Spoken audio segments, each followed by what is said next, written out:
Hey, I'm live. Cool. So, I'm just gonna wait for people to join. Hopefully someone will show up. I'm not gonna start the episode until 9 o'clock, so we got about 8 minutes or so. Hey, how are you? You see the finale already, or? Oh, wow, a bunch of people have already joined. Nice to see you guys. Hi. So, that finale. Yeah, I know. Yes, the finale was crazy. Yeah, it was. I really liked this finale quite a bit. Yeah, I was super happy with it. My review hopefully has gone up. It's taking a little bit of time, but generally, I absolutely loved this so much. Can everyone hear me fine too? I got yeah. The battle was absolutely incredible. I don't think I was saying this in my review, but I think this might be the best battle that they've done since probably Best of Both Worlds. I know that's saying a lot, but I was trying to think of like a better battle sequence that I've seen since then. Certainly, this is the most spectacular one, even beating out like Star Trek Beyond. Star Trek Beyond, I think, was the most spectacular one. Yeah, thank you. Yeah, um, I think Star Trek Beyond was the most spectacular battle that we've seen in terms of like all the stuff going on and spectacle. But I don't think. Yeah. DS9 did have a lot of really good battles. Yeah, I'm trying to think like this. Those we leave behind had some really strong ones.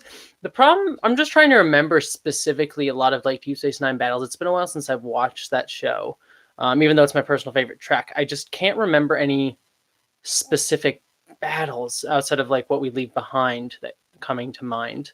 Um, oh yes, retaking DS9. Okay, yes.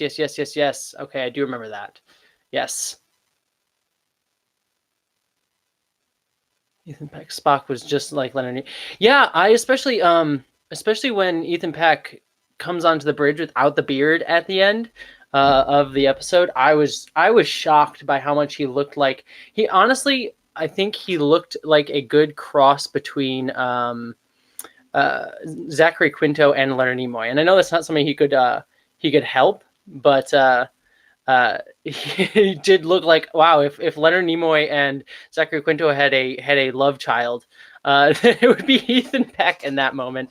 Was sort of my thought on it. But as soon as he sat down at that science station, I was just like, wow, dang, that was that just gives me all the feels. More impactful than Wolf 359. I think so. I mean, I think I'm going to need to see what happens next season and sort of what the repercussions are for the characters. Because one of the things I loved about 359 was we didn't even really get to see the battle that much in Best of Both Worlds, but what made it so impactful was its impact on the characters in that episode, especially Riker. I just rewatched this episode a little while ago. Um, and then seeing it happen to Picard in the very next episode, Home, seeing him dealing with the PTSD of that, and that was sort of like one of the few times that we actually get to see like some sort of continuity, at least emotional continuity in Next Generation. Because for the most part, while we may get references and things to previous episodes, everything was kind of emotionally segmented. So obviously that isn't the case with Discovery. It's much more serialized just overall. But I am curious to see if next season they're just gonna be like, all right, we're in the future now, or if we're gonna actually have some weight to it, and people are gonna have some PTSD or something like that, like Burnham dealing with leaving Spock behind and something like that. I hope, or like Saru dealing with leaving Sarana behind. I mean, because there's clearly going to have to be some emotional fallout from that. I would hope, but we won't know for another year. Um, Peck is the cutest of the three. I would have to absolutely agree with that. Though, I mean, there's a little bit of me that still kind of has a feeling for Leonard Nimoy. Kind of had a thing for him while I was growing up. Young Leonard Nimoy, though older Leonard Nimoy wasn't bad on the eyes either. But Peck is definitely super cute. Um, I'm not sure how I feel about him without the beard, which is interesting. Yeah, me too. I did think Giorgio was going to be on the Section 31 show, so that has me Leonard Nimoy age like a fine wine. Yes, 100%. Um, but yes, Giorgio. I thought Giorgio was going to be on the Section 31 show as well, so I'm curious to see what that's going to be, because there's multiple avenues they could take. That maybe she goes into the past at some point, Discovery season 3, and they set that up like she somehow gets to go back in time, or maybe she I'm trying to think, or maybe the prime Giorgio somehow comes back to life somehow. That would probably be the most contrived, but it's possible. So yeah, I'm really curious. Or maybe they were just faking us all out, and it's just a Section 31 show, and Giorgio's not going to be involved in it at all. Because I do like her. I think her interactions with Burnham are the most interesting. Yeah, new Avatar commitments. Though, I mean, who knows when that's going to come out? She'll be working on Avatar for like the next 20 years until she dies, and maybe then we'll get the next one. I love the beard. Spock's beard is fantastic. I mean, maybe they're pulling a reverse beard. Like this is where Discovery lost its beard, gained its beard. I don't know, but he didn't look bad, and I the emotion of him losing the beard worked for me. But there was a part of me that's like, oh, but you're so gorgeous without that with that beard. I'm so sad. Petition for the Captain Pike series. You want to go and look up? I did see, and I actually signed the petition for the Captain Pike series. I really want that. I don't know if we'll get that, but I don't know. It feels weird that they would build the entire Enterprise set, and then not actually do anything with it besides these 2 episodes. I mean, this was fantastic, and I'm glad they did it. Like, it did everything for me in terms of like building that sense of nostalgia, but feeling new and fresh as well on top of that, which is a really hard balance to make. But I'm really, I'd be surprised if they didn't use it again. And I listened to an interview where someone asked the person who built the bridge that question from IGN, asked the question, and she was very coy on the answer. You can't really read too much into that, but one would expect it was just like, no, we're just going to see it in this 2 episodes. They could say that, but you can't really read too much into it. I did get the number 1 joke at the end, of her not saying her name. It reminded me of, in a way, Ariam. It's not saying her name at the or saying her full name at the start of the season. I was kind of there's a part of me that just like I want her to have a canonical name. I know they kind of go with Una in the books, but they haven't given her official one. So I thought that was very funny.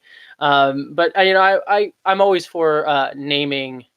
A little bit of my inner feminist apologies. I think it's funny, but apologies to get a little feminist. But I would like to see them name female characters more. I know we didn't even get a first name for Uhura for I think even until 2009. Trek was the first time we officially got her name in canon officially. I might be wrong on that. We might have gotten it before, but I know it started off in a book, and then they brought it into the show, and I think 2009 confirmed her legal first name, which technically means we don't actually have a legal first name for her in Prime Timeline, because we got Jim James Kirk, so maybe her name's slightly different. I know, too much of a tease not to see the Enterprise again. Just seeing that bridge and him sit down at that science station was like, I want that series so bad. I know it'd be kind of like TOS, like an updated TOS, but you know what? I kind of want that. I want that really badly. After watching this finale, I'm just like, I want that. Speaking of which, we're going to keep talking and I want to have discussions, but I'm going to start playing the episode now. It's right here in my corner. If any of you have it up and ready to play, I'll give a countdown. I'm starting right from the top before the CBS All Access logo comes up. So if you want to watch along with me, awesome. I don't know if there's a way for me to kind of show you images as I go. No, probably not. I know there was some way to do that where I could pop up images, but I'll kind of give you guys a sort of beat by beat if I hit a scene that I'm particularly talking about. Yeah, so we'll try. I'm going to focus on you guys. I'm not going to just sit here and watch, but I'm going to just use the episode to remind me of something that's going on, and we can kind of talk about that. Yeah, CBS is stingy, so I wouldn't like show like video. I just like put up a picture, which generally gets by okay. This is not my first run through. This is actually I watched it already, did my review, and now this is my second run through. So you probably won't get the tears that I got a few times earlier. This episode when I was watching it the first time, there's a few times where I kind of like teared up, and I'll probably mention that when I get there. Maybe it'll hit me again. We'll see. But anyways, I'm gonna start. So if anyone has it queued up, get ready in 5, 4, 3, 2, 1, go. All right, so CBS All Access logo's coming up. And yeah, I cried with Stamets as well. That was just fantastic. Oh, let me turn this down just a little bit, because for some reason my brain doesn't work if I have to read and watch something at the same time. So, yeah, I don't. Maybe someone, if any of you out there know a way to just do images, just I can do a snapshot here. I just don't know if I can upload it to the stream or not. So if anyone knows how to do that, let me know. Be super helpful, but I don't want to start clicking on something. This is my first live stream, so hopefully everything is working okay and going okay for everybody. So we're still in the previously on, just to let everyone know. I'm getting a shot of the hero shot of the Enterprise bridge, and it still just makes me. It just I was saying this earlier, but I cannot believe the amazing work that they did on the bridge. I mean, can we just talk about that for a second? It like the one thing I found interesting, actually, kind of jumping on that, is the corridor that they added behind the Enterprise. And I'm sort of curious, like, does that just like go around the console? The console's in the back there, because that's I'm just curious to see what the point of that corridor in the back was. And I heard on an interview that was a Kurtzman decision. So I don't hate Alex Kurtzman, but take that for what you will. I'm sure some people have feelings about that. But I am curious to see what that, if we'll ever will, see what that corridor behind the Enterprise was and what the kind of thought process was behind that. Yes, the Klingons did feel old school. She even said it's a good day to die. Oh yeah, corridor restrooms. Yeah. there should be a restroom on the bridge. I mean, have we ever seen a Star Trek or a Federation bathroom?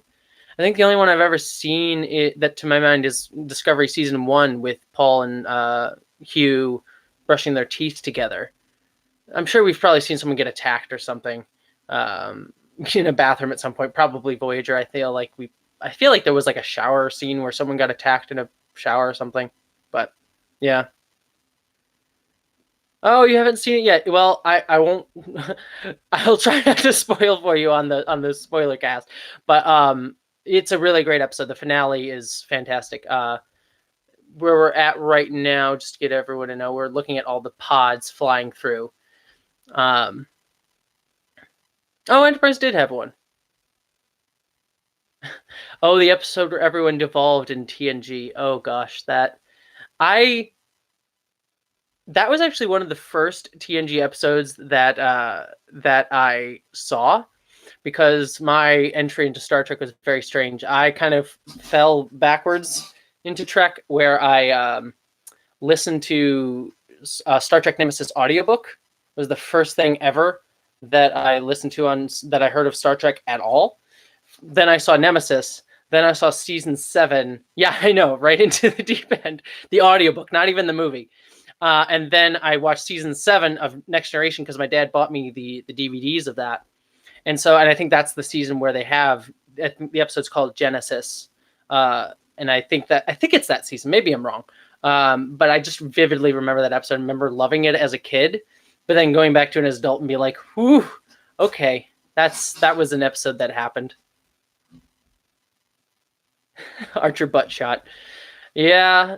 Scott Bakula was a particularly sexy man. Also, Someone who, as someone figuring out that they were a bisexual, Star Trek kind of had a lot of my uh, both ends of the spectrum, if you will, going from like Seven of Nine to Leonard Nimoy and Scott Bakula. That was that was interesting. Yes, TNG episodes can be described that way. So let me just give an update of where we're at.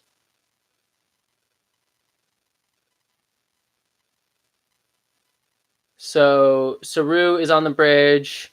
So I want to talk about this here. Saru in this opening, fantastic. I am very much on the side, and I've said this in my reviews, that I am very, very, very much for Captain Saru.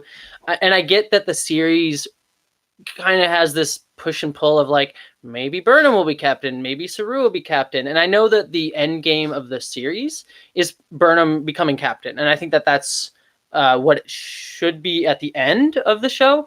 But yeah, Saru deserves to be captain. I mean, he's got a, like, just within the narrative of the show, he's got a cleaner record. He's, served longer as a second in command. There's just logistical reasons that he would make sense as commander, but then also it just makes sense for his character. Like, his whole character's getting over his fear and anxiety.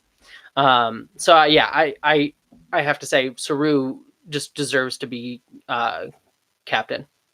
And the scene that just happened here that I particularly adored was Saru saying in this episode that, when Leland pops up on the screen, Saru says, this is not a human, know that, and says that to his crew, and takes that beat to remind everyone, to just remind them mentally, being like, don't let this man phase you.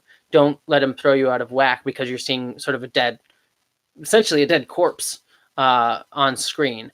And I thought that was just a really brilliant writing move. And Saru didn't mutiny either.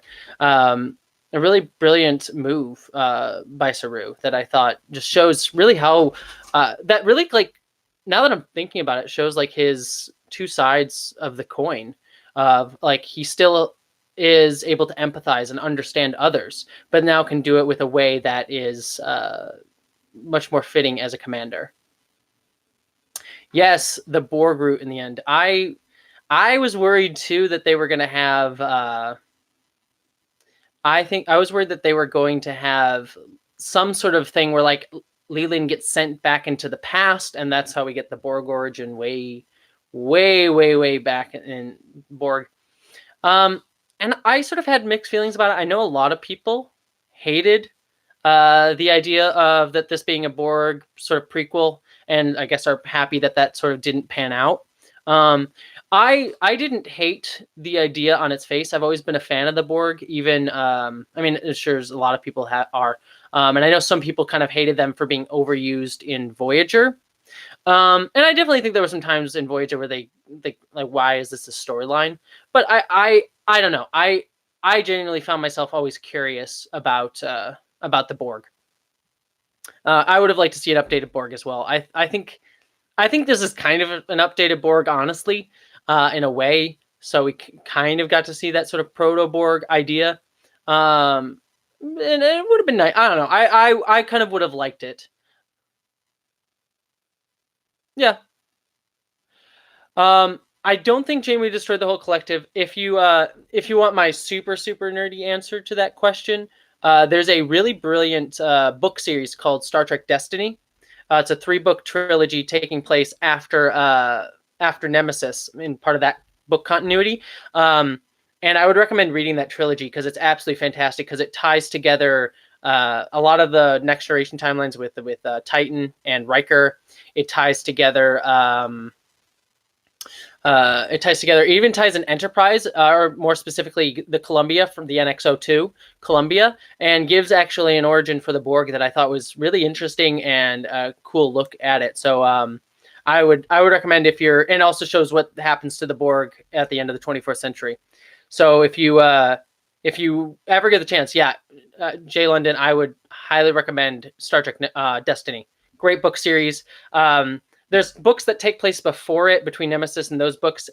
They're not necessary. They're nice if you like the Destiny series and kind of want to get into those. I love the whole post-Nemesis continuity of the books. I think they're actually fantastic.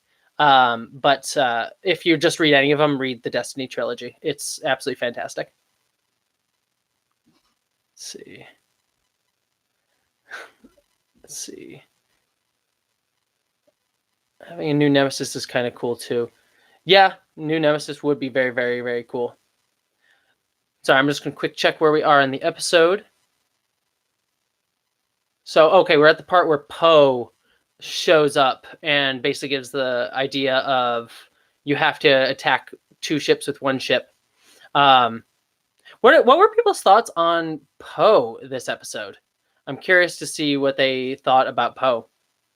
Yeah, here's my thought on her is I absolutely love Poe. I think she's fantastic. I'm actually there's a bit of me that's disappointed that she didn't end up on the Discovery. I was kind of hoping they teased like, oh, she hasn't left the ship last episode. So I was kind of hoping that she'd get sucked into the future with them, and then she'd have this cool idea of like, oh, she feels guilty for leaving her people behind. Like maybe they go to Zahia in the 10,000 years from now and it's like destroyed or something, and having her sort of emotionally cope with that. What I think would have been a cool idea. That all being said, I did like her leading the shuttle. I say in my review, Stan the Queen, yes. Yeah, Jay London, you saying her leading the shuttle. I say in my review that I actually didn't understand. I didn't like her in this episode much just because she just kind of was there. But hearing you say that sentence actually kind of makes me want to take that back a little bit, because I guess it does. It kind of gives stakes to what's going on with the shuttles. Like, it's not just like, here's a bunch of, shuttles and weird pod stuff going around, but there's someone actually out there doing stuff to make it feel like there's like someone leading them and giving it stakes. So I guess that kind of works. We did talk about how the Borg theories were wrong, Brendan, but yeah, they did turn out to be wrong. We were talking about how, like, yeah, I personally didn't care either way, but I was a bit saddened that we didn't sort of get a proto Borg, and I think a few other people were too. But I think the general consensus, maybe I'm wrong, but the general consensus was people didn't want things to go that way. So I think people were happy. Now I'm just looking at the shots here of the ships, of the Enterprise ships. Yeah, this is a good way to sort of like cleanse the palate of all the Mueller report stuff today. I mean, politics is frustrating just at this point. So, and I know people are like, Discovery has too much politics in it, but I think that's kind of what Star Trek's always been about, like taking modern day political discourse and sort of pushing it out onto sort of a sci-fi allegory. And there's a few times where it kind of beats you over the head with it a little bit, with like Giorgio say, tiny puny male minds, which I don't mind as much. But I know some people it bugs, and there are people who are just atrocious commentators and rant about SJWs all the time, and that just, we'll leave that where that is. But I think that when Discovery is working well, I think it's really taking some really cool ideas from today, political allegory, and really kind of honing it down. Like, I did a video on Laurel talking about how she started talking about women in leadership positions and how sort of women have to go through different hurdles that their male counterparts don't have to. And I think I think her story, whether you like Laurel or not, I think that's a cool political allegory for Laurel.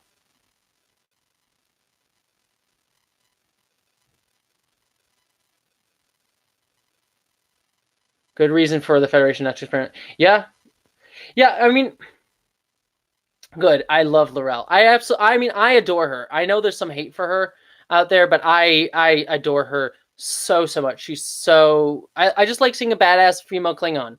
And just her act. Mary Chieffo is just a fantastic person. I think when you have some really great actors playing these characters, like, let me rephrase. What I love most about Star Trek Discovery, honestly, outside of the show, is that I get the understanding that everyone that works on this show is a good person, like an absolutely kind, caring person. And that's something that is really kind of special that you don't see on a ton of shows today. Usually in smaller sci-fi shows, like I know we get like there's the Winona Earp kind of has that as well as a show that I like that's similar to that. But I just think there are so many great people that work on the show. Like Anson Mount sounds like a nice person. Sneeko Martin Green is, I've met her and she was such a kind and caring person. And you hear all these stories about like they hug tackle each other on the show and are playing games and things like that. I think that that's really great.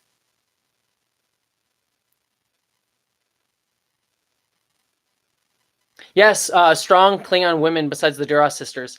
Yeah, I have a love for the Duras sisters because I do kind of like that like confident evil character.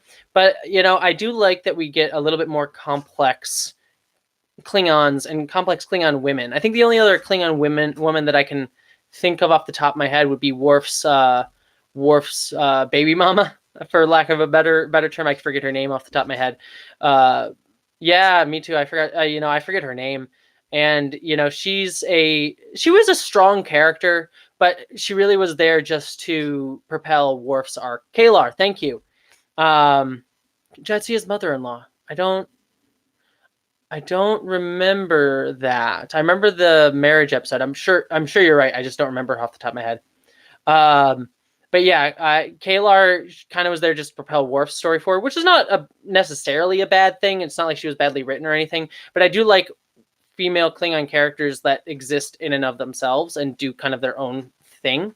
Even though I guess you could argue Laurel was there for Tyler Voke's story, but she kind of came into her own, and I think I like how Tyler, in a way, is become the support character in her story. And I mean, Tyler just in general is a support character for two really strong women, two very strong female characters. So just watching the episode, we're at the scene where Spock and Burnham do the Vulcan salute and touch hands as she's about to leave in the Red Angel suit. And I gotta say, I loved that scene. I think it was a really great echo of them as kids touching hands, and I was actually, yeah, I teared up too. I think what I liked about that beat, particularly, just as I'm an editor, and so that's where I make my day job money. And one of the problems that I had with later on in this episode was they used a bunch of flashbacks. They're like, here, let's cut to show you stuff that happened in previous episodes. And they've done that a few times in previous episodes. I think like when Tyler was talking about like his baby being on Boreth, I think they did that as well. And it always annoys me because I'm just like, I would much rather stay on the actor. Like when Tyler's talking about his child being in Boreth, it's like, I remember that. I'm not, I've been watching. I remember that. I don't need to see it again, but I would like to see Tyler reacting to that and Tyler's feelings at having to tell that story to Burnham, his maybe worry over how Burnham will react to that. So I liked this, going back to what I was saying, I like this bit where they touch hands here because it echoes them doing that as a child, but then doing that as children, but then doesn't actually show it to us. We kind of have to remember it, and it evokes that emotion. We can stay with those characters, but kind of remember what that evokes for us. Yeah, maybe using the audio from the flashback, looking at the actor now, that would have also been a good way to do it. I mean, I'm always on the side of show what your actors are doing. I think, as much as great visual effects as you may have, as great anything, the actor's always going to be the strongest thing in a scene. And I just want to say, I'm watching the scene where Burnham takes off in the flight suit, and they're just doing the spinny thing around her, the cocoon around her.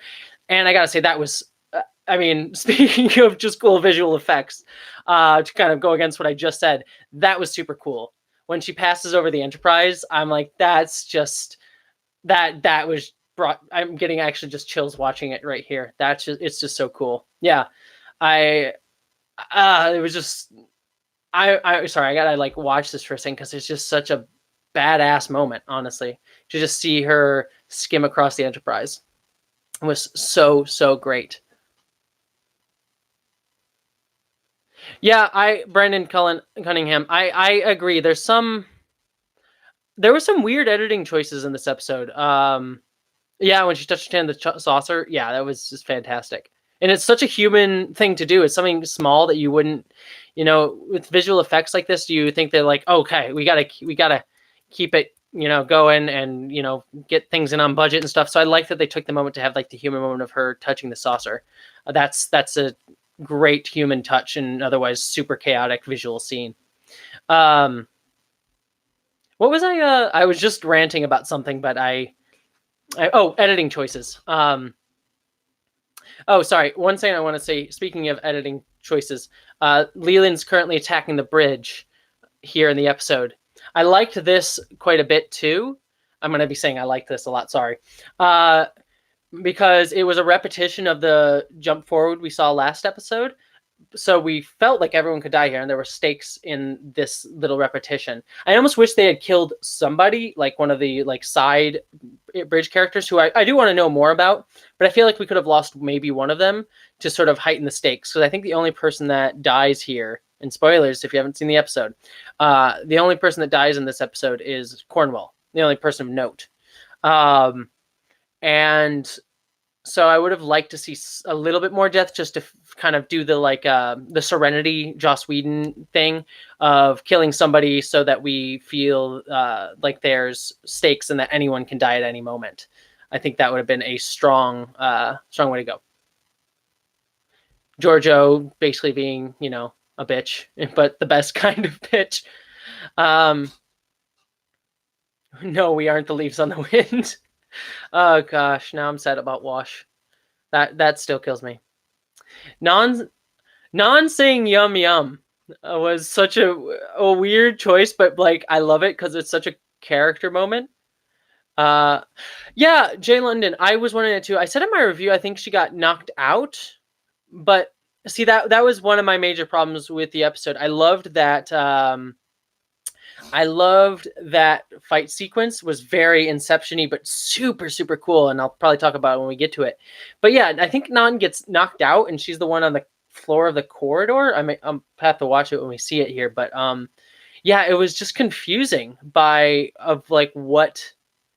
what happened to Nan. I wish we got a close-up or something to just sort of remember exactly how, just to sort of know where she is in space.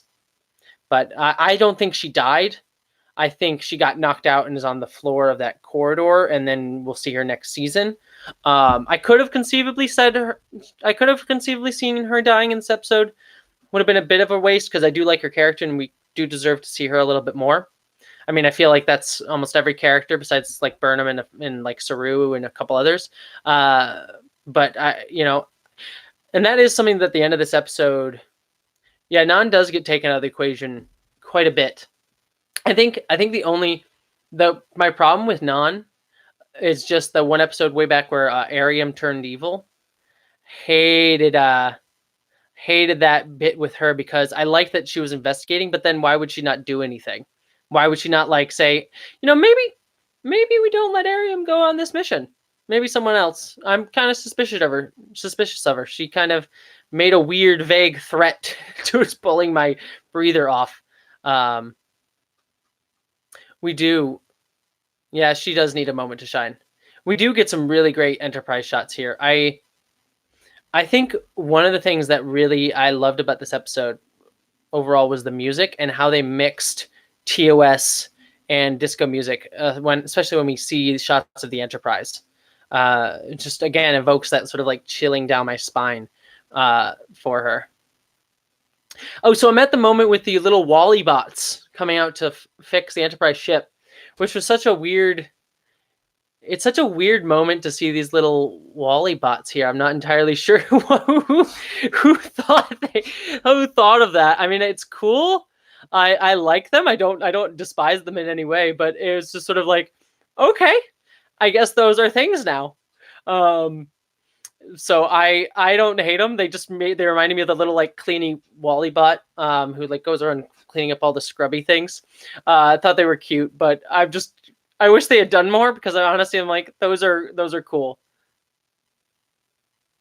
I've never seen Disney's Black Hole. That'll be interesting. I don't even know if I've heard of that movie. So that's interesting. Usually I've heard of almost every sci-fi movie. Look at me being an egotist.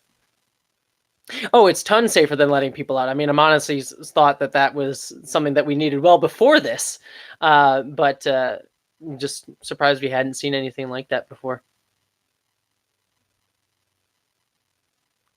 Oh, yeah, Canaanites are gonna. I mean, Canaanites are gonna hate on Discovery no matter what. They'll look for any tiny thing. Again, not to say if you love canon, that you're bad, that you're a bad person, but sometimes they're just like, you got to add some cool thoughts. Like the bots make sense. They make sense. So I mean, it's clear. It's like, okay, I can get behind that. Like when I have problems with canon is honestly when it really violates more like character stuff, or when it violates more like emotional arcs and things like that. So yeah, exactly. No canon says there weren't any bots. And there totally could. This is the scene where I say all the phasers. So many phasers happening right now. I just and then the destruction of the Section 31 ships with the yes, this was the Klingon Cleave ship, which was such a cool. I like I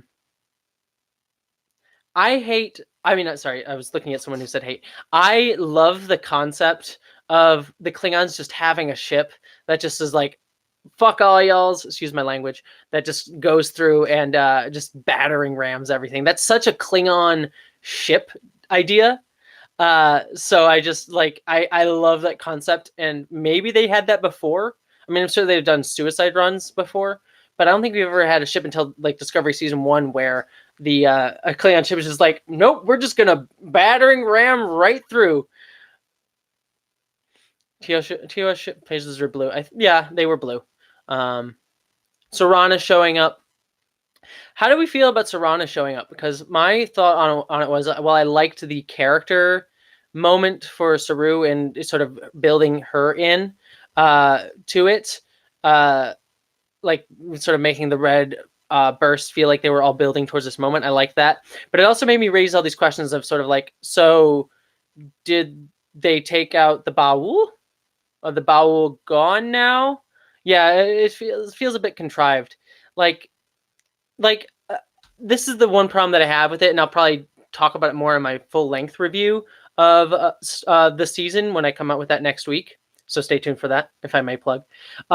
Is the red bursts, the red signals, the whole concept of them felt a bit contrived. I like the sort of emotional thing that it puts them through, but my sort of thought is, why wouldn't Burnham just go to like Starfleet Command and like say like, make sure you're here at this time because we need you, instead of like going to the Baul. Now I get like the story that sets up is interesting, and she's also allowed to save the Kelpians from being systematically murdered. So I mean, I would generally say it's a net positive, but that she did it that way. But it just logistically, I feel like there was easier ways for her to have done that. Though it does raise this interesting question of, did she only do the red signals because she knew she was going to do the red signals? Sort of that what is it, bootstrap paradox, I think that is, where she only does the thing because she knows she does the thing. So that would be sort of an interesting idea. Let me sort of catch up on what people are talking about. I'll make sure. Yeah, I was confused by how she was in a Baul ship too. And reinforces that, yes, I did like that it reinforced the idea that Discovery is not coming back from the future.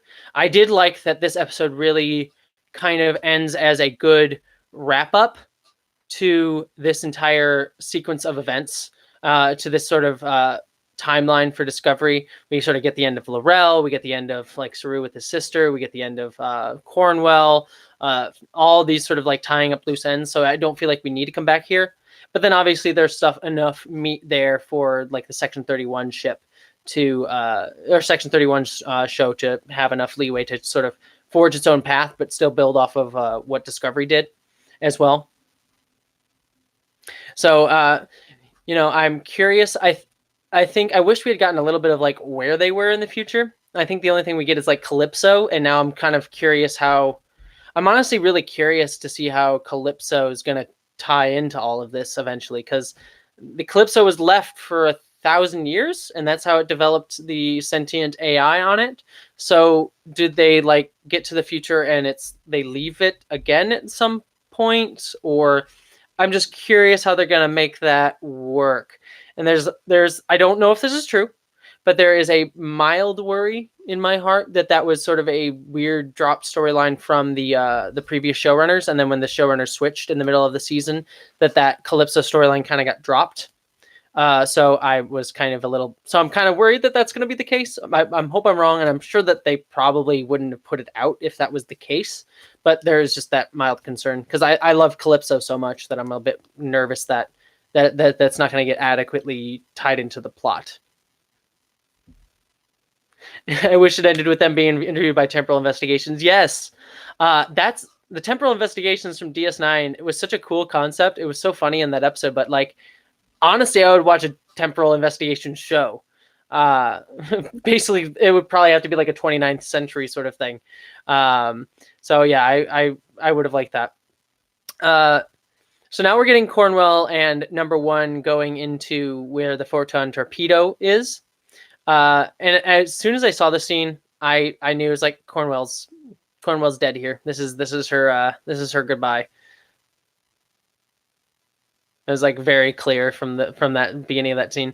So I think they solved nothing by going into the future. They jumped in the future they know nothing about, and what happened when the Borg learns of Discovery and the data they have. I know, but it's part of the temporal Cold War. Yeah, so addressing Zarp and addressing your point, yeah, I had that idea too. And I actually even had this worry is like when they go into the future, Leland's on the ship still. So I'm like, okay, so Control's still on the ship. It was a bit confusing, and this is another negative I think overall, is like, so either Control's on the ship and it goes into the future with them, and therefore I guess it just saves everyone 1,000 years of having to deal with Control, which again, net positive, I guess. Or like, but then they still have to deal with him there, or Control's dead there, and then they don't need to go into the future because now Control is dead. So it was a bit of an issue with that going on, a bit of a logical problem.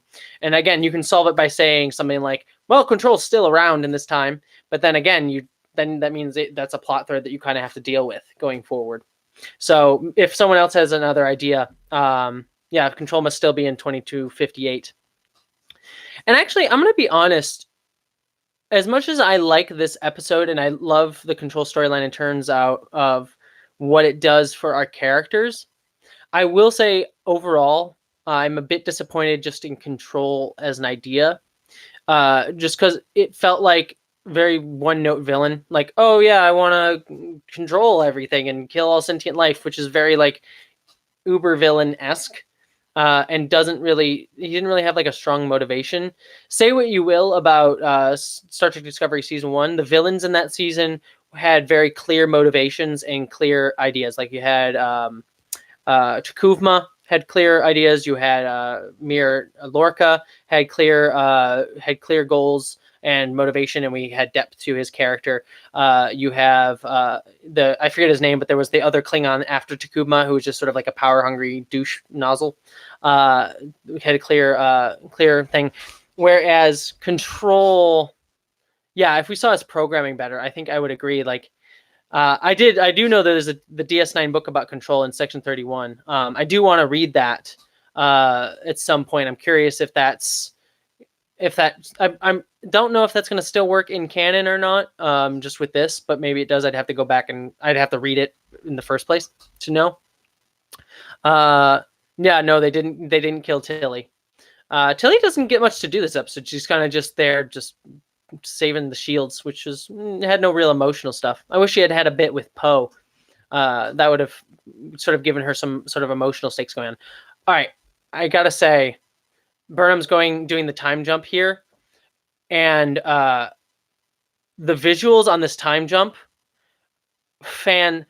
fantastic. The sort of like when she jumps through and it turns out to be like a flat plane. I just watched that here. And then the sort of like 2001 A Space Odyssey going through. Yeah, super trippy. And just whoever came up with that visual effect concept of like the flat plane, give them a raise. They deserve that. That was such a cool visual. I think her jumps through time get a bit long in the tooth because we get like all these flashbacks, which I was kind of talking about earlier. But generally, I just think visually they were visually just stunning, conceptually stunning as well. Such a great idea. And Burnham just sitting here going through all the sparks with like screaming. I mean, that's probably how I would react to to going through time, is just screaming. It's like, why is this happening? That'd probably be my exact reaction. Yeah, Tilly was gone for season 3. I hope not. Here's my problem with Tilly this season. And again, this is something I'll talk about in my larger review. I like Tilly.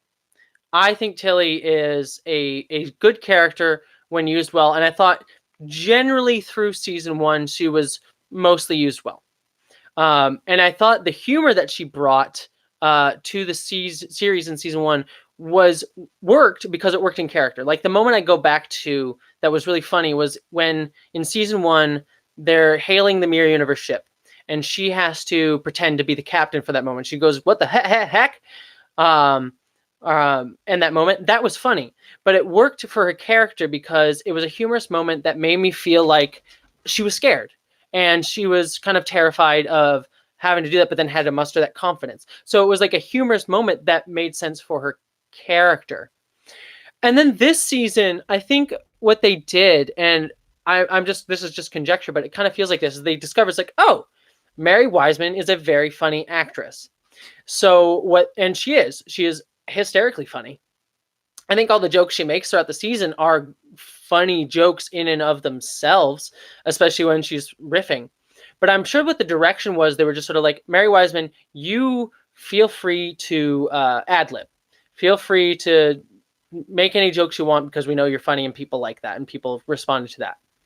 And so given that direction, that's what she did. And I'm sure people on set found it hilarious. I mean, I've been on sets too, filming, where people make jokes and I find it hilarious and funny.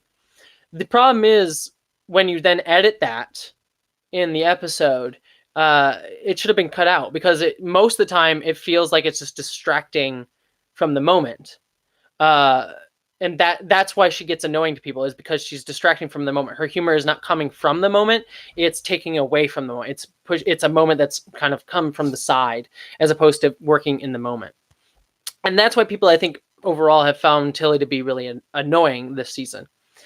And I really hope they kind of course correct that, because again, while I find Mary Wiseman to be a funny actor and I don't blame her at all, and the people just got sucked out through the hole, which was I just saw that, and Non didn't get sucked through it, so she didn't die there. I was confused for a second about that too. I had to rewind it the first time I watched it. But yeah, no, Tilly. So I hope that next season they kind of course correct that, because I really would like. I think Tilly can work, and I like this idea of a character who is like working to become captain. I mean, I honestly, the first season, she was my favorite character because she clearly has, at least to me, she reads like she's on some form of the autism spectrum. And I myself have Asperger's. So I kind of read a lot of myself in her character and responded to that a lot. And the character scenes she has in this season were great. I like her stuff with May. I like her stuff with Poe. The scene with her and Poe last episode was, both scenes, fantastic. And again, humorous moments that came out of her character. So I really hope next season they kind of hone in on that and really focus again on her journey to becoming captain. Sorry, I just ranted about Tilly for a long time and didn't read a lot of comments, so I'll see what you guys have to say. I hope to see Tilly as a captain of Constitution class starship. Yes, that would be fantastic if she actually got to be a Constitution class starship. Though I guess now in the future she probably won't get a Constitution class, unfortunately.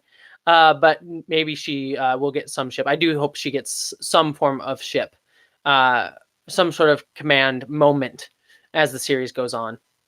And then we're doing the rotating gravity fight at the moment here in on the episode. Sorry, for those of you who are just jumping into the live stream, I'm watching the episode as it's going through. I've already seen it once, but this is the second time. And what a fantastic! I got to say, the gravity changing scene was absolutely fantastic. Do you think there will be Starfleet in the future? See, this is something that, again, is my mild it's not even really a problem. It's just something I wish, is that we don't really get any hint of what the future is. We kind of have Calypso, in which there's kind of like implied that there is a Federation at least, but not the Federation we know of, or at least it's changed, which obviously it would have. But I wish we had gotten like something of some sort of tease about where Discovery ends up, just because I think we're going to be doing exactly this for a year, until next season of Star Trek Discovery. We're going to be sitting here being like, what do we think is going to be happening? And those conversations are made more fun when we have a little bit of a morsel to sort of play with. Like even last season, we got like the hint of the Enterprise. So you're like, oh, are they going to bring Pike into this? Are they going to bring Spock into this? What are we going to see of the Enterprise crew? And obviously some of that actually clearly played out in this season. So we got that little tease that sort of gave us hints of what's to come. Whereas this one, we didn't really get much of that. And I like ending on the cathartic moment of Spock seeing the red signal and knowing that they're okay. I think that catharsis is sort of the right feeling to end the show on. But maybe like I even stayed around for after the credits, which I normally don't do, to see if there was going to be something, because I would have liked there to be some sort of beat there for that to happen. Yeah, no, you're right, Scott Falingo. The Federation is the Federation. I think the writer confirmed that way back when that short trek aired. The Vadrash is the Federation. So there's clearly some sort of war going on in that timeline. But again, I don't really know how Calypso ties into Discovery. So where they're at and how that's going to play into anything. So we'll have to wait and see. But the Vadrash is the Federation. I hope so. I hope we do get Stress-Free K. You say we'll get more short treks. I know there's supposed to be 2 short treks at the very least coming after this. One of them animated, which actually is the one I'm super excited for. I'm curious to see what they're gonna do with Star Trek animation. And I'm so hyped to see what's next too. Alexis, yeah, I'm super hyped for us to see anything that has happened since Voyager. I mean, honestly, that was honestly, I think, my biggest disappointment when I heard Discovery was coming out initially, that it was going to be a prequel. And I mean, honestly, Discovery's turned out great. I have, they kind of put my fears aside in terms of like it being a prequel, but I am hungering to know what's happening after Voyager. So that's why I'm like super pumped for the Picard series coming in some point this year, hopefully. And hopefully the short trek will give us a little tease. But honestly, I'm honestly excited for what's going to happen next with the Discovery, because it means we're finally going to get a series of Trek after Nemesis that isn't tied to a specific canon element. Because as much as I'm excited for the Picard series, because I'm excited to see Picard again and I like his character and I'm curious to see where he'll go, it is tying into a previously established character, like using this established character to sell me the series. It's like, I mean, and maybe you need that to sell to a wider audience, but my thought is like, no, what sells the series is the name Star Trek. I don't need to have Captain Kirk in it. I don't need to have, Spock in it. I don't need to have Picard in it. I just need it to be Star Trek. And as much as I love Discovery, these 2 seasons, they're fantastic and great. And as much as I'm excited for the Picard series, which I'm sure will also be, really, really good, and if not better, I am really ready for Discovery season 3 now, because it will give us a look into the future that isn't tied to nostalgia moments.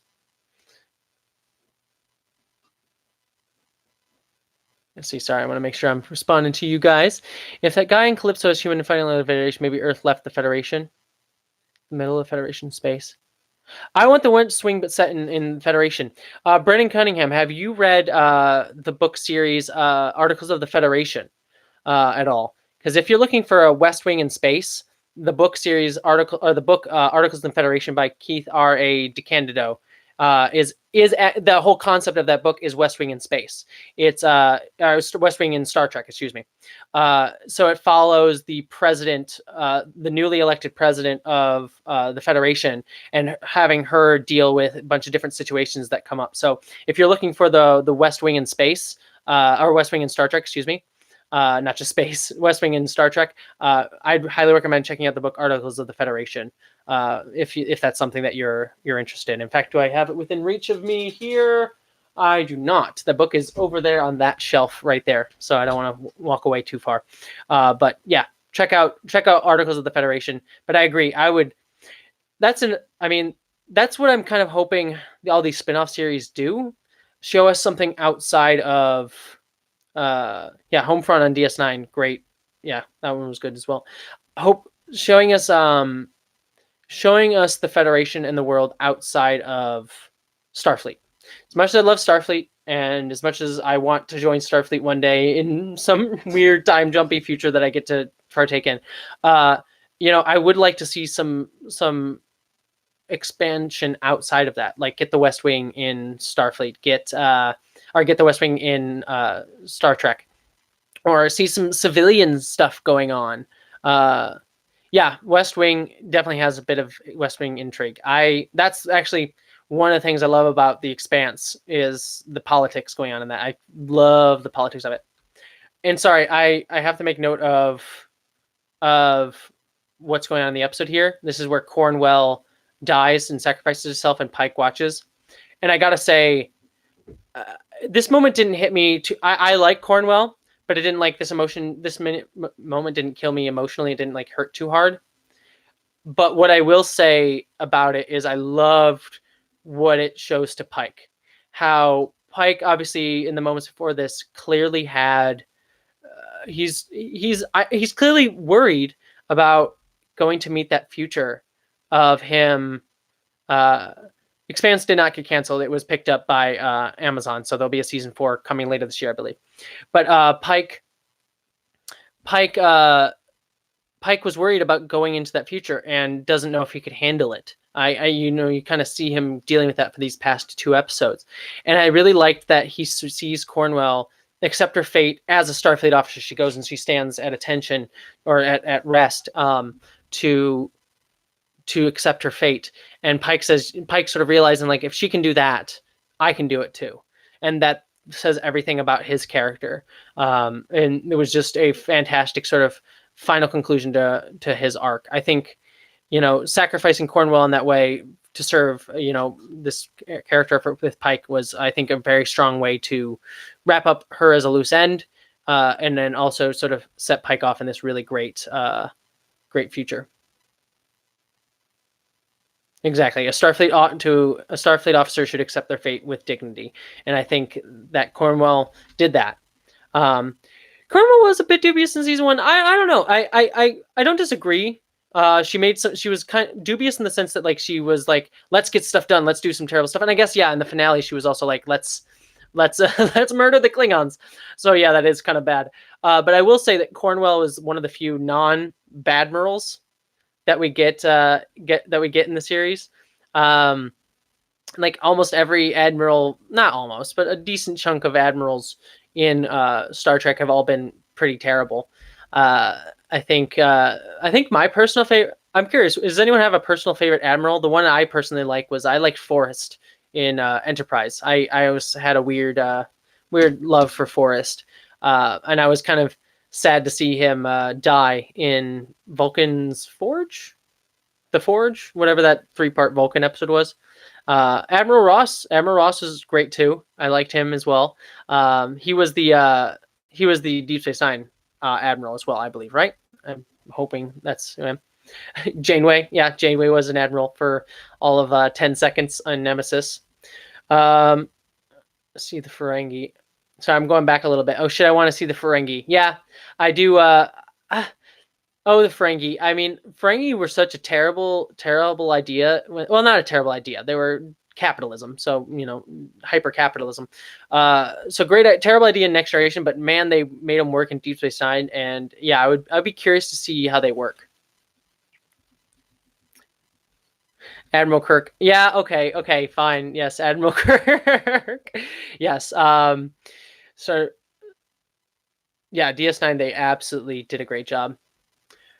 There also is like a bit of a sad moment for me here, in that like I have a pitch for Star Trek that I've always wanted to do, that does involve like going beyond Nemesis, and I'm kind of sad, like, oh, they're gonna do something different, and now my pitch is gone. Sorry, I'm ranting about my own sort of thing now. No one cares about your pitch. um, Now we're at the point where Leland is trying to break out of the spore drive, and Giorgio is sort of about to kill him. Here's the thing: as much as this is cathartic to see Leland die here, I will say, is it a bit sad? Are we sad at all about Leland dying? I felt a bit sad because yeah, he was part of Section 31. Yeah, he was part of Section 31, but generally before Control took him over, he seemed like a not the smartest crayon in the box, but like not a bad guy. I mean, I don't feel like sad that he's dead. I didn't care enough, but I was just sort of like, maybe he didn't deserve to die that way. I don't know. Maybe it's just me. No one else seems to have much much love for Leland, so maybe it's just me. Whatever, he's dead now. Yeah, I agree. We should have gotten a little bit more with Leland. I mean, there's a few moments of that in Discovery this season where I think it went a bit too fast, and they could have let some characters or story beats go a little bit longer, and then there were some things that went too slowly. Like, you should have got to Spock earlier, being one of them. And then there were just some beats like Leland and Section 31 being not completely fleshed out in a way that I would have preferred. And I also will say, I wish we had... Sorry, I just got distracted by the episode. Burnham's about to do her jump into the future. Burnham to Discovery. She pulls... I love when she says Burnham to Discovery, and then the wings come out of her back, and she just flies out. She just Red Angels it. That was awesome. Yeah, Leland wasn't a good guy. Leland wasn't a bad guy. And that's kind of what Section 31 was being set up as this season. I think what I would have liked a little bit is they kind of had this building tension between him and Giorgio the entire season, of like Leland's going to kill, like Giorgio's going to betray Leland, but then it never really came to fruition because he gets taken over by Control. And I really wish there had been something between Giorgio and actual Leland that had actually paid off. But I guess it pays off here, but it's still not actual Leland. So, and I'm at the scene where Discovery is going off in the future, and what a beautiful moment of the Red Angel and Discovery sort of going into it together. Beautiful moment. And I think for me it echoes the original art for Discovery, which was like the Discovery and the blue streak. So them kind of putting it in the show to a degree kind of was like, oh, that's a nice like callback. Yeah, if Leland willingly joined with Control, that would have been a super interesting. That's a super interesting idea, Brendan. That's fantastic idea. Actually, that would have been really cool.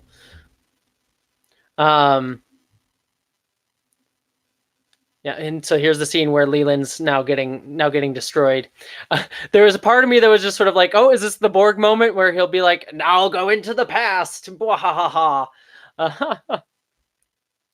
This entire episode is gorgeous. Yeah, this whole sequence was, or every sequence in this episode was just absolutely beautiful. Like, again, like I said earlier, I think the shots that spoke to me the most were the Enterprise skimming across the Enterprise and touching the Enterprise saucer section, the the shot of Burnham going back in time was absolutely beautiful. This shot right here that I'm watching right now with Discovery being pulled into the future. There's so many great visuals. And then at the end, obviously, with the Enterprise and the Enterprise bridge, just beautiful, beautiful shots there. Giorgio is giddy watching him suffer. Yeah, absolutely. She's just beside herself, like, hee hee hee. I was kind of adorable. in a weird, like, watching Space Hitler be happy makes me laugh and also mildly uncomfortable at the same time sort of way. Very creepy. I like combat looking more like DS9 in Star Wars, fits the naval ships in space thing. Yeah. Yeah, I mean, that goes all the way back to like Wrath of Khan, where it was very much a naval battle in space. They wanted to make it like submarines, as opposed to like big weird sci-fi stuff. And I think this episode actually evokes that pretty well, especially with like the torpedo hitting them and things like that. It sort of has sort of a mixture of that, whereas sometimes other Star Trek shows kind of got lost in the space battle of it all. And now I'm at the moment where everyone's sort of saying goodbye to Discovery and the flashback sequences.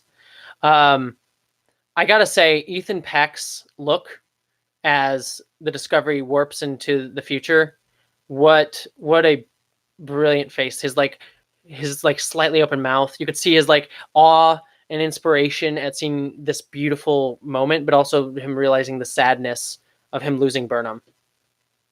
And I just love this sort of like the flares off of the Discovery crew as they get pulled into the future. Such a cool little effect. It's like, it's not, I don't want to say subtle, but it's less showy than like the rest of the episode. So it just visually distinguishes itself really well. Ethan Peck's great actor for the role and sexy. Yes. Super, super sexy. We were talking about at the top. Ethan Peck is so incredibly sexy. His voice, I think his voice though is what does it for me. Ethan Peck's voice is, it's just, I'm all about that. Reminded me of the effects in the motion picture. Yeah, reminded me of the effects in the motion picture. And I didn't mention this. Oh, and the Enterprise going by with the saucer section cut out was cool. And I didn't talk about it when it was up on the episode. I should have. But the scene between Burnham and Spock where they say goodbye to each other, such a powerful scene. And oh my gosh, sorry, I just noticed if you look at the Golden Gate Bridge at the end of the episode, there's no road there. It's actually all solar panels. I just noticed that in this little take here. That's actually a cool little, I like that. I like that quite a bit. The solar panels on that. But yes, Spock voice, talk logical to me. I mean, he can talk logical to me all day, like all day. But yes, 100% agreed. But yeah, his goodbye to Burnham, such a beautiful saying goodbye, and really setting up his journey to meet Kirk. I think meeting really setting up him to see Kirk and go on his journey of emotion to Kirk, I think it was fantastic. Yeah, it could be a second deck. Maybe there was a road underneath there. It's purposely being extra sexy. Very, very true. Allow me one more rant, if you guys all will. I think one of the coolest things about this whole journey with Spock, this episode, I really love it, is because it does what a prequel should do, and it deepens the character in an interesting way. I don't think, a lot of times prequels, and even Discovery does this from time to time, where it just sort of gets caught up in like look at this thing, don't you remember that thing? Instead of like actually taking a time to tell a story that deepens. Like that's the whole point of telling a prequel. And I really like how they use this whole season to, and especially that end bit, to like deepen his journey as a character and having it tie into Burnham in an interesting way. I think that if you go back and rewatch like TOS, or even like Spock dealing with like Kolinar or things like that in the motion picture, now you get a sense of like him trying to cope with such a drastic loss through all of that is such a beautiful addition to his character. I don't think it detracts from his character in any way. I think it deepens his character and adds a sense of sorrow and melancholy to his entire journey that deepens what was there before. I think like yes, I like how they lied to Starfleet as well. And he does. I didn't notice this. I was reading the IGN review earlier before I came on the live stream. The article that Spock cites to lie about Section 31 is the article that they cite in the Deep Space Nine episode, Trials and Tribulations. So there's that. Cybuck, anybody? Yes. Okay, that's my biggest point with Discovery. I am so annoyed that Cybok never even gets a like, casual mention. Because, as much as no one, I mean, I don't dislike Final Frontier. I kind of find it as like, there's some good stuff between Kirk, Spock, and McCoy and this camping stuff. And then the rest of it is like a weirdly so bad it's good movie. Like it's like campy in like the best way. But also tying it in with some really good Kirk, Spock, McCoy characterization. Like the plot is ridiculous.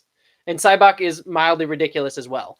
But the Kirk, Spock, McCoy setup is just actually very well done in that movie. And it does get better with age. What does God need with a starship? It's like the best line ever. And we get a little goodbye with Amanda here. The camp scene, absolutely fantastic. I also like Spock's log here. Spock's log is a really good log. I mean, Burnham's logs throughout the rest of the season, I could take or leave. Some of them were good. Some of them just felt like she was saying stuff to set up the visuals that we were seeing, as opposed to like something that the character would actually say. But here, I think Spock's log at the end here was a really emotional, good beat to go out on. Every night I look to the stars for your signal. And then him just like him reminding himself that time for Burnham works differently because she's in the future. So again, his just whole speech here is just a beautiful speech. And honestly, just listening to his voice in my ears is I'm very happy right now just listening to Ethan Peck talk to me. Yeah, McCoy is my favorite character from the original series, but you go back and he is super, super racist as a character, that in a way that like I find surprising is, I mean, it makes sense because of the time the show was made and also the fact that they kind of wanted to show that sort of idea. But like within the canon of the show, I'm like surprised that McCoy does not get way more demerits or any problems, so that Kirk sort of lets that go on his bridge, because he says it kind of teeters off later on the series, but McCoy says some really atrocious stuff. And sorry, Ethan Peck Spock showing up without the beard. He's still sexy. I miss the beard. The beard was sexy, but the just seeing him without the beard and him walking on that bridge is just the emotions of that. Seeing him in that blue uniform and looking out at that console, it just,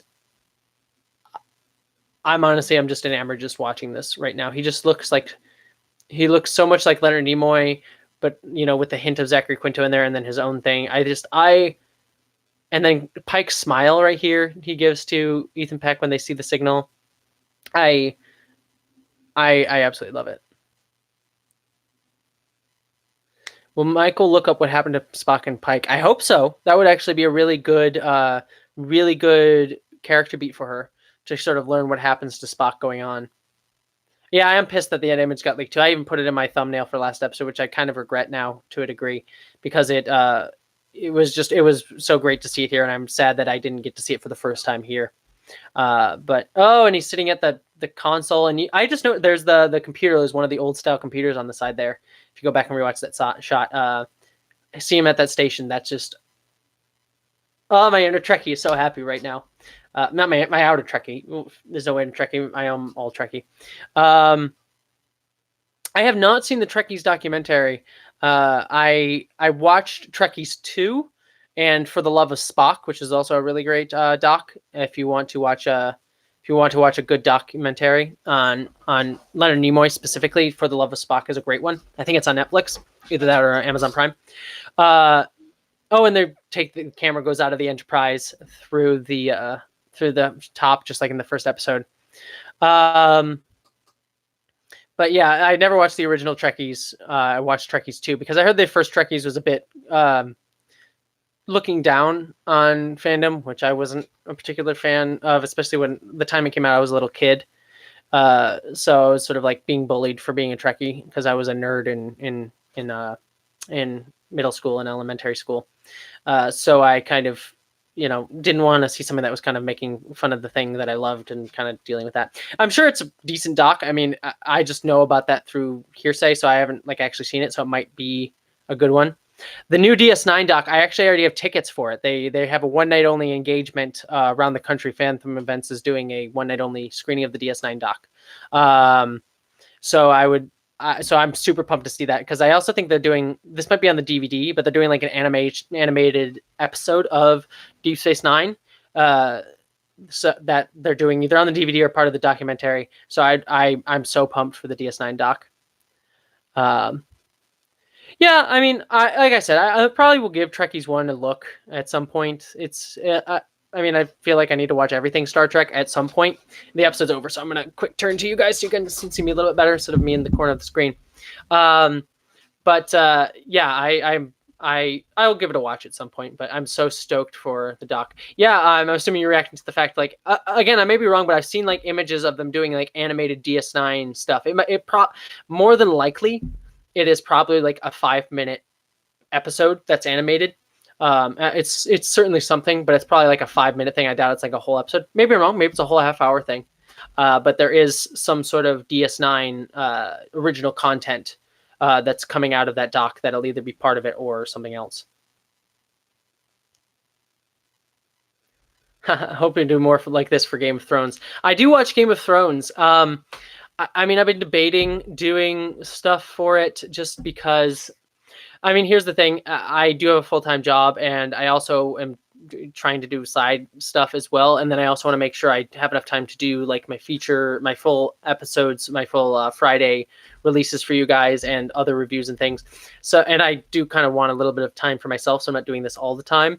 But honestly, I really enjoyed doing this. This was actually a lot of fun. I'm surprised that I managed to rant at all of you for an hour and 16 minutes. So I hopefully will, like I said, I'm going to be doing the Twilight Zone just because I do like the Twilight Zone. I will be doing the Expanse as well because I think that's sort of in the same genre. Maybe I'll do a Game of Thrones one. Maybe I'll rewatch the finale. I'll probably definitely do a live stream of the finale of Game of Thrones like this because that's just going to be fun as long as I'm available. And maybe I'll do reviews or some theory videos. We'll sort of see how things fall in my schedule. But I will, hearing you ask that, I think I probably will do a live stream of the Game of Thrones finale. Well, thanks. I'm glad that you thought it was a convo. I don't want to. It's kind of this. I really like doing this, and I'm glad that I want to make sure I listen to what you guys have to say and make sure it's a conversation between all of us, and that that I'm not just sitting here talking at all of you, even though I'm the only one here that you can hear. So it's just doing live streams is new for me. So I'm glad that people liked it. Thank you so much, Alan. Oh, thank you. I appreciate you as well. That means a lot, honestly, to hear people say that they like the work that I do. I try to spend a lot of time on it. So, I spend a lot of time in this room. So it's nice to see people appreciating it. Yeah, Disco demanded a lot of life this year. I mean, knowing how much Star Trek content we got coming up, I'm sure I will not be at a loss for stuff to review. Well, thank you, Jack London. It was great. I'm probably going to head out in just a minute to check out. Yeah, I will just say, yeah, I'm super excited for everything Star Trek. I'm going to, like I said, I'm going to be, just so everyone knows, I'm going to be doing a review of the full season of Star Trek Discovery next Friday. So in place of my Friday review of something, I will be doing the full review. I'm debating, I might end up doing it in 2 parts. So one that Friday and one the next Friday. And then I'll also be doing one full review of season 2 of the Orville. Because I'm a good night, Jack London, or Jay London. I don't know why I called you Jack. I don't even know if that's your first name, but good night, Jay London. Thank you for joining. But I'll also be doing one of the Orville because I've been surprised. I know there's a huge like you can only like Star Trek or the Orville, but I like both. They're both great shows, and I will say Orville has really, honestly, really stepped up its game this year. If you haven't watched the Orville, I know that there's a unfortunate toxicity between the two fandoms at the moment, which is really kind of sad and unfortunate. I think we should be able to like two things at once, and that be okay. But if you aren't watching the Orville, I will say you should also watch that. It's really stepped up its game. But this is a Star Trek Discovery review, so yeah, I gotta say that that this episode honestly just had Orville's attempt at LGBT issues kind of makes me cringe as well. I have mixed feelings on it. I feel like they've done a little bit better this season, and I've written a couple things on it and did a video on it. Last season they did terribly, and honestly, LGBT issues should not only be talked about through metaphor and also only be shown through like the Mocklins. But what are you gonna do? But yeah, you worry season 3 could look similar theme as Voyager, Lost in the Delta Quadrant. Yeah, that is. I don't even know if it's a concern. I do worry if it's going to be like something like, oh, there's no more Federation. What do we do? And we're kind of puttering around and seeing what's going on. So I'm curious to see what's going to exist 1,000 years in the future. I really want. I really hope that it's I really hope that it's good. Again, it's hard to speculate without really having anything to crack onto. I really, if I was choosing what to do with Star Trek Discovery Season 3, I would hope that they kind of play off a little bit of the themes that they were dealing with in Season 1, and that they get to this future, and the Starfleet that they see, it still exists. The Federation and Starfleet still exist in some form, but that it's not exactly the same values that they held dear. That maybe it's evolved to something better, and that would actually be an interesting way to go about it. Instead of it being like Starfleet's gotten worse and they need to come in and be like, we are the exemplars, we're going to fix it. I would actually find it interesting is if they're kind of the old fogies and Starfleet's just so much better, so much of a stronger paragon of virtue, or there's like some different social issues that they never would have even conceived of back in their time as Discovery crew members, that now they're sort of like oh, we need to learn, we need to grow as people, because there's some stuff here that we don't know about, and we have to take the time to be like, maybe we have some prejudices, like maybe Saru has like a prejudice against something or other in that time and has to come overcome that. That would have been an interesting look. And Federation politics have changed in the U.S. Like if the Federation has changed kind of like the politics have changed in the U.S. now and elsewhere, then it'd be a really great allegory. I think it'd be an interesting idea. Personal growth has been a theme throughout this entire series. I mean, the whole series has been about identity as well. Personal growth and like growing into the identity that's been inside of you for so long. So seeing them have to do that on a galactic scale, not just a personal scale, would be super fascinating, and would be a nice reversal, I think, of Season 1, where Season 1 was them trying to like uphold the values of a kind of decaying Starfleet values. Season 3 could be about them trying to build themselves up to be the ideal Starfleet members again. I think it would be a good reversal of that, but also still kind of staying in theme. Yeah, I do. I hope they don't jump as far as they think and jump to the Picard era cameos. Anyone? Yeah, there was an element of like, there was a part of me that almost wished like we got to see the future, and they like jump to the future, and then they get a hail, and then they open up the hail, and it was Patrick Stewart on the screen, and be like, oh my gosh, that would be amazing. But then there's a part of me that's like, like I was saying before, I don't. I'm hoping they don't go down that route. I hope we get. I mean, obviously, I hope we get some familiar stuff, like certain races, or maybe a character that's managed to live like Vulcans, live a very long time. I was almost kind of sad that we never got to see T'Pol in Discovery. I would have loved to see T'Pol at some point from Enterprise. But maybe there's a character that lives a super long time, or Q shows up, or something. I'm sure we'll get something familiar. Or Tuvok. Yeah, Tuvok would be a great choice. Tuvok would actually be a fantastic. Can we talk about how underrated Tuvok is? Like nailing the sarcasm of a Vulcan. Tuvok was absolutely a fantastic character that wish had gotten more to do sometimes, because he was such a great character. Once Burnham and Disco cross the threshold, anything could happen now. Yep, I agree. Tuvok's thoughts on Burnham would be very interesting. Yeah, that would be super interesting. And Tim Russ usually seems pretty game to come back for Star Trek stuff. He's been in like 3 or 4 Trek fandom films, so he's clearly not against being in Trek again. I don't know if he's doing anything specifically now. I feel like I saw him in something recently. He was in the Orville. He was in the Orville recently, which was kind of cool to see him there.